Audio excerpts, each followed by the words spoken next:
السلام علیکم ورحمۃ اللہ وبرکاتہ۔ کیا حال ہے سب کا؟ الحمدللہ۔ نئے آنے والوں کو خوش آمدید، اہلاً و سہلاً مرحبا۔ اللہ سبحانہ و تعالیٰ آپ کا آنا مبارک کرے، آپ کے لیے بھی ہمارے لیے بھی، اور آپ کو بہت زیادہ یہاں سے خیر سمیٹنے کی توفیق ہو، اور بہت آسانیاں ہوں، اور بہت اچھے سے مکمل کر کے یہاں سے جائیں، اور آئندہ بھی ساری زندگی کے لیے قرآن کو اپنا ساتھی بنائے رکھیں انشاءاللہ تعالی۔ تو آج ہم انشاءاللہ حدیث نمبر 57 سے شروع کریں گے، جو ہے پیج نمبر 23۔ نحمدہ ونصلی علی رسولہ الکریم، اما بعد فاعوذ باللہ من الشیطان الرجیم، بسم اللہ الرحمن الرحیم۔ رب اشرح لی صدری ویسر لی امری واحلل عقدۃ من لسانی یفقہوا قولی۔ دوسروں کو آسانی دینا۔ عن انس عن النبی صلی اللہ علیہ وسلم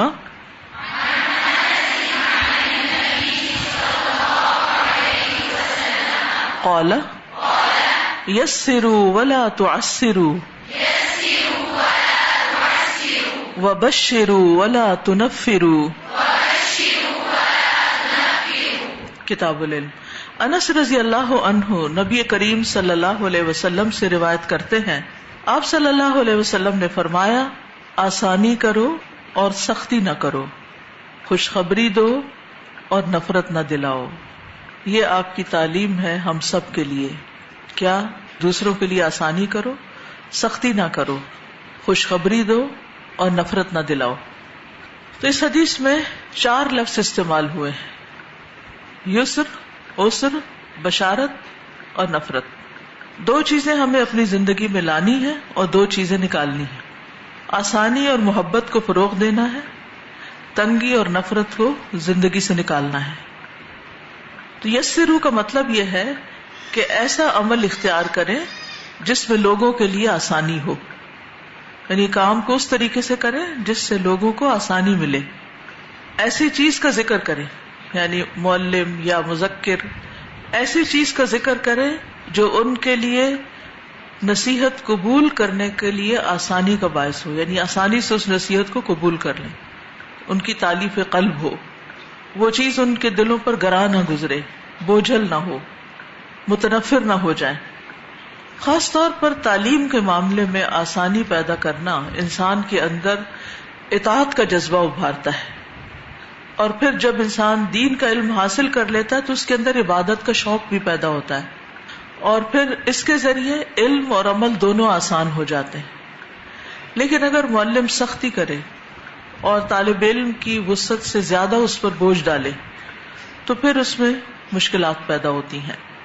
تو یہاں پر نبی صلی اللہ علیہ وسلم نے جو نصیحت کی ہے وہ یہ کہ آسانیاں پیدا کرو، ولا تعسروا، اور صرف اتنا نہیں کہ آسانی پیدا کرو بلکہ اس چیز سے روکا کہ مشکل پیدا کرو، عسر پیدا نہ کرو، سختی نہ کرو۔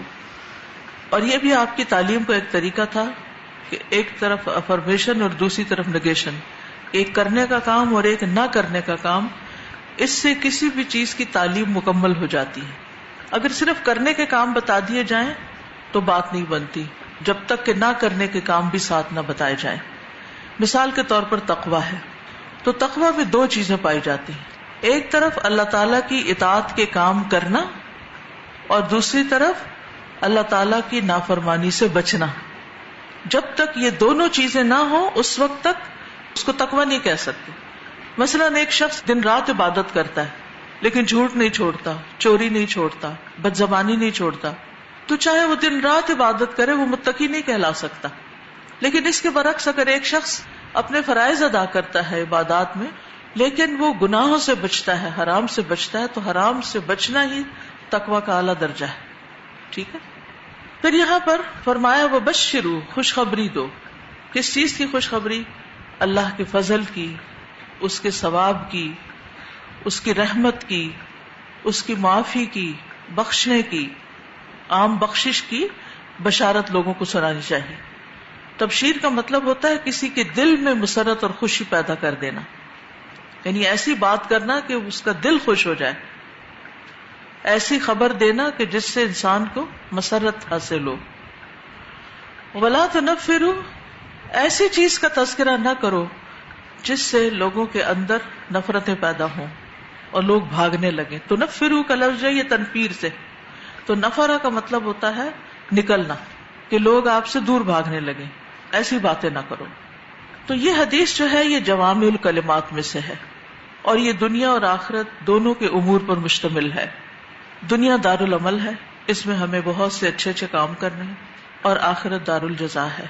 تو جو شخص دنیا میں لوگوں سے اچھے کام کرواتا ہے، آسانی دے کر، ان کو سہولت دے کر، نرمی سے بات کر کے، مسائل کا حل پیش کر کے، اس کو اعتماد دے کے، اس کو حوصلہ دے کے، تو جو شخص اس طرح دوسرے سے کام لیتا ہے اور اس کے کہنے پر دوسرے لوگ جو کام کرتے ہیں وہ اس کے لیے بھی جو کام کر رہا ہوتا ہے اور کروانے والے دونوں کے لیے اجر کا باعث بن جاتے ہیں. اس کے برعکس جب ایک انسان سختی کرتا ہے تو دوسرا شخص بھاگ نکلتا ہے. اب سختی کرنے والے کا بھی کوئی امیج اچھا نہیں ہوتا، اور پھر اس کے ساتھ ساتھ جو سننے والا ہے یا جو ماننے والا ہے، جو کام کرنے والا ہے، ہو سکتا ہے کہ کسی دباؤ میں آ کے وہ کچھ کر لے، لیکن وہ دل سے وہ کام نہیں کرنا چاہے گا. تو اس لیے نبی صلی اللہ علیہ وسلم نے اس سے منع کیا، کیونکہ اس سے پھر آخرت میں بھی کوئی جزا نہیں ملے گی، بلکہ ہو سکتا ہے کہ اگر آپ لوگوں کو دین سے بھگانے کا ذریعہ ہیں تو پھر آپ کو الٹا سزا ہی مل جائے. لوگوں کو اللہ سبحانہ و تعالیٰ کی رحمت کی وسعت بتانی چاہیے اور اس کے ساتھ آسانی دینی چاہیے.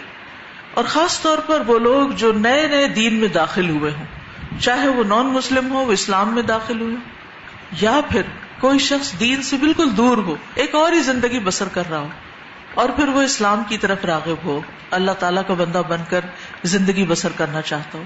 تو ان دونوں کیسز میں، ان دونوں صورتوں میں دین میں نئے داخل ہونے والوں کے لیے آسانی پیدا کرنی چاہیے.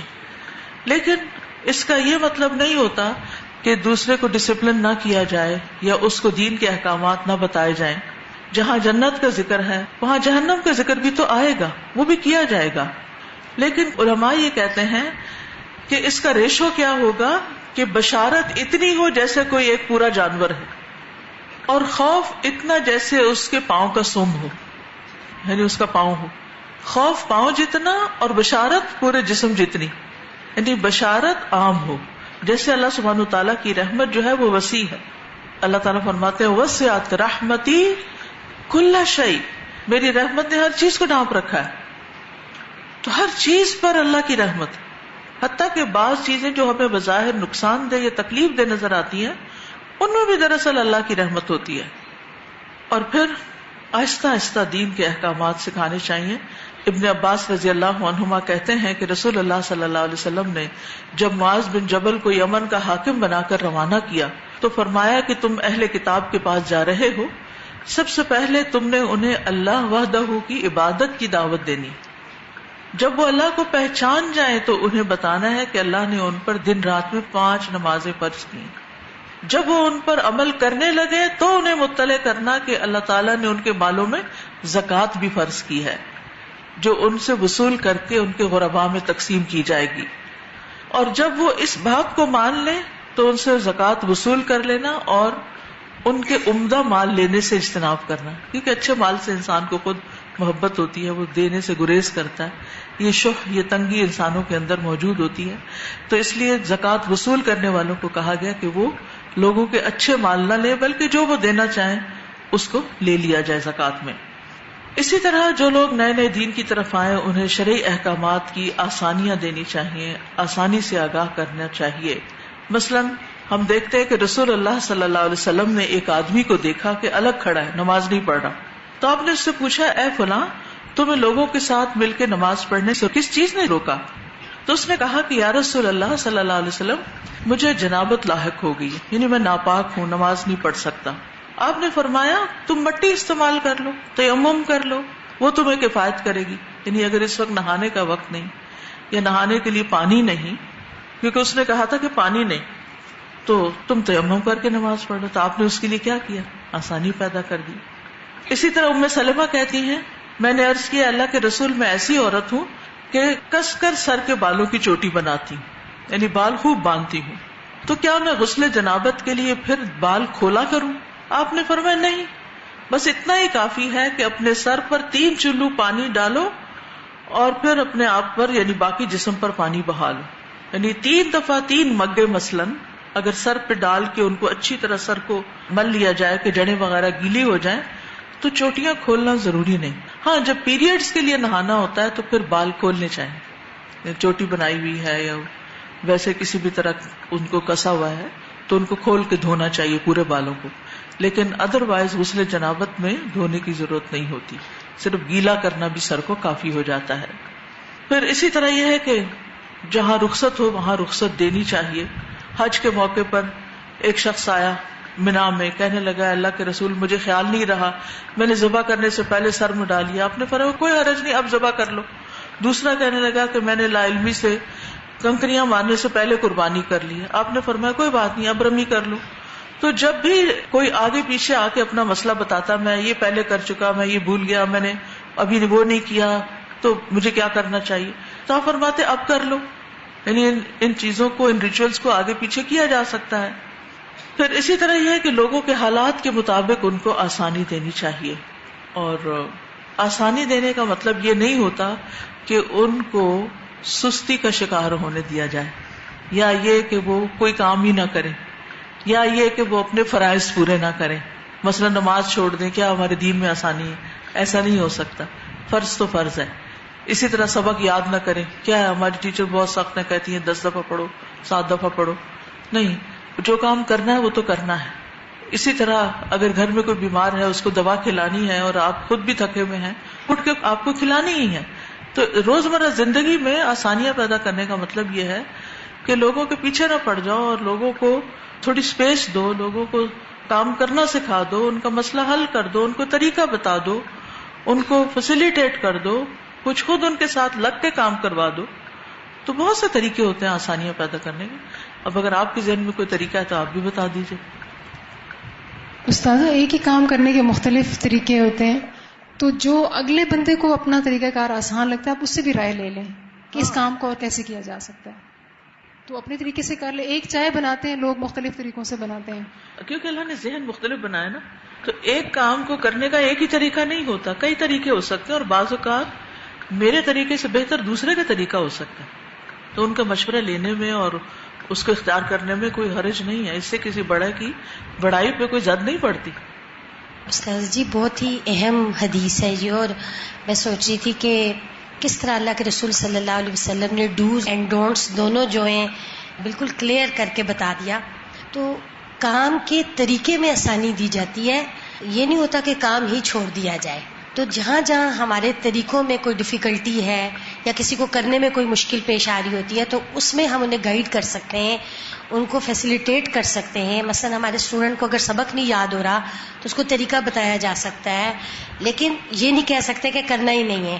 تو دونوں چیزیں, یا یہ کہ اگر وہ بیمار ہو گیا یا کسی وجہ سے نہیں کر سکا تو پھر اس کو یعنی بے عزت کیا جائے یا اس کے ساتھ سختی کا برتاؤ کیا جائے, بالکل اس کو سہولت بھی دی جائے. بالکل. یعنی اگر وہ مثلا کسی واقعتاً ریزن کی وجہ سے 7 دفعہ نہیں کر پایا تو 6 دفعہ پہ بھی کر لیا تو اس کا سبق سنا جا سکتا ہے, اور اس ریزن کی وجہ سے احساس دلایا جا سکتا ہے. ٹائم مینجمنٹ سکھائی جا سکتی ہے, کیونکہ کسی بھی کام کے شروع میں جب کہیں بھی, مثلا میں جب ٹریول کرتی ہوں مختلف جگہوں پر, تو پہلے کچھ گھنٹے میرے لیے کچھ مشکل ہوتے ہیں, کیونکہ تھوڑا سا ڈس اورینٹیڈ ہو جاتا ہے انسان ایک نئی جگہ پر. ہر چیز کی جگہ بدل جاتی ہے, ہر چیز کی, تو کوئی چیز کہاں رکھے گی, کوئی کہاں کیا ہوا, تو اس میں وقت لگتا ہے. لیکن یہ ہے کہ جو ہی میں اپنے آپ کو پابند کر لیتی ہوں کہ یہ کام اتنی دیر میں, اتنی دیر میں, اتنی دیر میں, تو وہ چیزیں اسموتھ ہونے لگتی ہیں اور انسان کا دل بھی لگنے لگتا ہے. ورنہ ہر نئی جگہ پر انسان اجنبیت محسوس کرتا ہے. تو دوسروں کو انس فراہم کرنا اور اللہ کی رحمت اور ثواب اور اجر کی بشارتیں سنانا, یہ بھی زندگی کو بہت آسان کر دیتا ہے. یعنی جس کو دوسرے لفظوں میں موٹیویٹ کرنا کہتے ہیں. محبت سے بڑے بڑے پہاڑ سر کر لیے جاتے ہیں. یعنی جب کسی کام کا بہت شوق ہوتا ہے انسان کو, کسی چیز سے محبت ہوتی ہے, مثلا کسی انسان سے محبت ہو آپ کو اور اس سے ملاقات کے لیے آپ کو 2 گھنٹے پیدل چلنا پڑے تو آپ تیار ہو جاتے ہیں, میں پیدل بھی چلی جاؤں گی, بس مجھے جانے دیں. لیکن اگر آپ کے دل میں کسی کام کی محبت نہیں تو آپ کے سامنے بھی چیز پڑی ہو تو آپ گوارا نہیں کریں گے اس کو دیکھنا. تو اس لیے بشرو, بشارتیں دو اور خوشخبریاں دو اور محبتیں دلاؤ. جی استاذہ جی، کچھ اسٹوڈینٹس ایسے ہوتے ہیں جو ویک اسٹوڈینٹس ہوتے ہیں اور ان کا مینٹل لیول اتنا نہیں ہوتا، وہ شروع میں پریشان بھی ہوں گے، اٹکیں گے بھی. تو مجھے وہ بات یاد آ رہی تھی کہ آپ بتاتی تھی کہ آپ اپنے والد کو جب آپ لوگ بچے سبق سناتے تھے تو وہ آپ لوگوں کو فیسیلیٹیٹ جی ساتھ خود میں دیتے جاتے جی. تو آج اس کی خیر دیکھیں کہ ہمارے ہاں روایتی جو قرآن پڑھانے کا طریقہ ہے وہ یہ ہے کہ بس قرآن کو لے کے اور وہ تشدد کے ساتھ اور بس نہیں یہ پڑھنا ہے، تو وہ چیز نہیں ہونی چاہیے. اسٹوڈنٹ کو چلانا چاہیے آہستہ آہستہ، جیسے چھوٹے بچے کو آپ ہاتھ پکڑ کے چلاتے ہیں نا، یہ ایک اللہ تعالیٰ نے ایک بار بار نیچرل گرتا ہے وہ جی بار بار گرتا ہے، تو ایک نیچرل ایک اللہ تعالیٰ نے طریقہ بتایا ہے. سازا جی، کام کے طریقے میں دوسروں کے لیے آسانی پیدا کرنے کا تعلق جو ہے اسمارٹ ورکنگ سے ہے، اور آج کل ہر جگہ اسی کو پریفر کیا جاتا ہے کہ we do not need hard working, rather we need smart working. تو ہمیں یہ طریقے آنے چاہیے، and we should ask for حکمہ، کیونکہ حکمت سے یہ طریقے آتے ہیں کہ دوسروں کے لیے ہر معاملے میں، even if it is cooking اور اسٹڈیز. سازا، آج صبح ہی مجھے نا ایک میل آئی اپنے اسٹاف کی طرف سے کہ ایک خاص ان کا رول تھا، تو انہوں نے کہا میں بہت زیادہ یہ بھی کام کر رہا ہوں، یہ بھی کام، اور یہ ایڈڈ رول ہو گیا ہے، تو اب مجھے کوئی مانیٹری اس کا وہ ملا جائے نا، یعنی ایکنالجمنٹ ملے یا کوئی ریز ملے اس طرح کا. تو میں نے پھر جو اپنے ایچ آر ڈپارٹمنٹ نے ان کو لکھا کہ ان لیول کے جتنے لوگ ہیں ان سب کی جی ڈیز شیئر کی جائیں، تاکہ اگر ان کے اوپر واقعی ایسا لوڈ ہے کہ ایک بندہ اتنا کام کر رہا ہے تو اس کو ایکولی شیئر کیا جائے. تو اس سے کیا ہوگا کہ ایک تو ان کے لیے بھی آسانی پیدا ہوگی، اور کام کی ڈویژن، یہ بھی تو انصاف ہے نا استاذہ. یہ تو نہیں ہے کہ ایک بندہ ہی کام کرتا رہے اور باقی نہ. بچے بھی اسی طرح کرتے ہیں کہ ایک بچہ زیادہ کام کر رہا ہوتا ہے گھر میں، اور پھر وہ یہ چاہتا ہے کہ مجھے ایکنالجمنٹ ملے اور باقی سب کو ڈانٹے پٹے. تو یہ پھر جب اس طرح کرتے ہیں تو آسانی ہو جاتی ہے. استاذہ، اس میں یہ چیز دیکھی جا رہی ہے کہ دعائیں دینے سے بھی بہت فرق پڑتا ہے. جیسے کوئی کام کر رہا ہے نا چھوٹا سا، اور وہ کام آپ کو لگ رہا ہے اتنا بڑا نہیں ہے، لیکن آپ اسے دعا دے دیتے ہیں تو اس کے اندر بھی ایک فیلنگ آف کانفیڈنس پیدا ہو جاتا ہے کہ اچھا میں اس سے اچھا بھی کر سکتا ہوں. بالکل.